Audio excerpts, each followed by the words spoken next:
Sakaling nanonood sila ate, mapanood ka nila. Sana kung kilala pa nila ako, kita kami. Kasi sa tagal ng panahon, wala kasi akong kontak kahit sino sa kanila.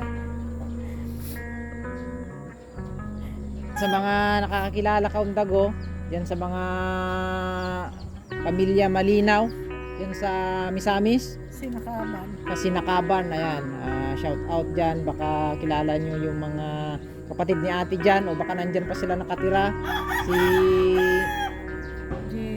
Jerry Malinaw at saka si Jilita Malinaw, ayan. So PM nyo ako sa page ka Undago, nahanap ni ate yung kapatid. Yung mga kapatid ko po. Mm-hmm.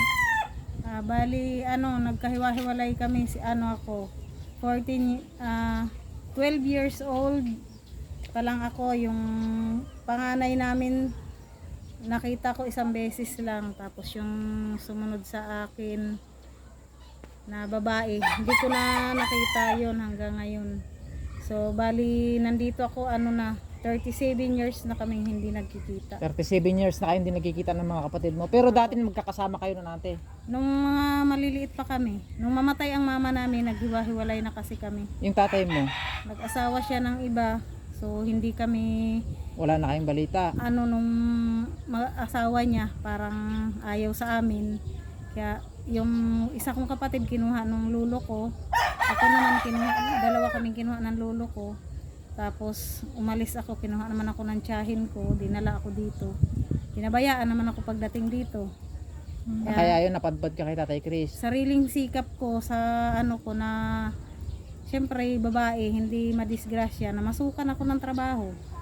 Kaya hanggang ngayon, hindi na ako nakakaano kung ano na ang balita sa kanila. Wala akong balita sa kanila. Pero dati ate, isang probinsya kayo, taga saan yung Misamis Occidental. Misamis Occidental. So Sa taga doon talaga kayo lahat. Opo. Yung mga kapatid mo, anong balita mo sa kanila? Wala talaga akong balita sa kanila. Yung isa lang na pinapunta ko dito, ngayon nasa Tarlac siya. Ayun, may kontak ka doon, yung nasa Tarlac. Opo. Pero yung iba mong kapatid, anong pangalan nun? Si Jerry Malinaw, saka si Margelita Malinaw. Yung bunso namin, di ko alam kasi pagkapanganak sa kanya, hindi naman siya nakita. Anong nangyari? Yun ang pinanganak ng mama namin na doon siya namatay. Pero yung bunso nyo na yon, sino nag-alaga nun? Hindi ko po alam. Kumbaga sa pagkalibing ng mama namin, kinuha kami ng side ng papa ko. Yung bunso namin, di ko alam kung saan napunta. Pero saang lugar yun dun sa Misamis? Ang alam ko lang kasi sa Sinakaban, yun lang ang tanda ko. Sinakaban, Misamis Occidental. Yun lang talaga ang alam ko. Pero yung sa pinakambunso namin, di ko alam kung ano yung Ano yung lugar mga ng pamilya mama nyo ko. doon? Anong mga apelyido ng mga pamilya nyo doon? Mga relatives nyo? Baka sakaling nanonood Salon, sila. mga salon.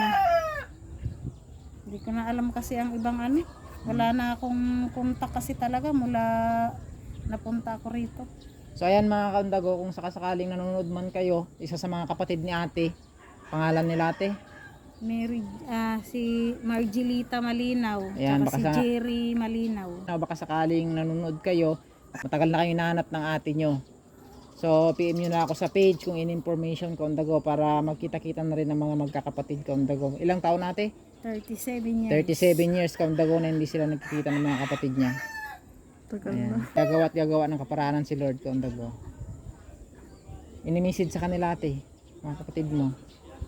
Baka sakaling nanonood sila ate, mapanood ka nila. Sana kung kilala pa nila ako, kita kami. Kasi sa tagal ng panahon, wala kasi akong kontak kahit sino sa kanila.